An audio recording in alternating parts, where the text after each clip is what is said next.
ټیک ټاک ملګرو اول خو دا سړی خطی نه شي.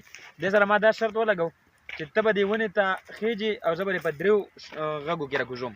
په درېو اوازو کې که ښکته راکوز شوې نو 1000 روپۍ دې بیلې، که چېرته په درېو اوازو کې راکوز نه شوې 1000 روپۍ دې وګټلې.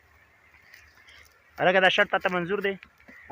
منظور دی. بیا به پښیمانه نه یې په دې خبره؟ نه. صحیح ده. یو راکوز شه. نه در کوزېږم. راکوز شه بیا به خپې ګورې. نه در کوزېږم. دا دی مازدیګر نور په پرېوتو دی، داسې دا موبایل ورته خو کیمره ونیسه، نور په پرېوتو دی بیا به خپې. نه در کوزېږم. دویم نمبر اواز کوم ګوره راکوز شه. نه در کوزېږم. نمبر 2 نه در کوزېږم. ته صحیح ده. دریم نمبر اواز به بې سبا ولې تا خو ما څه داسې خبره نه وه کړې. ما تا سره داسې خبره نه ده کړې چې ته اوس به تا له 3 اوازه پوره در کوم. هلکه به زه در کوزېږم، دا شرط مې بیلو. باندې کړې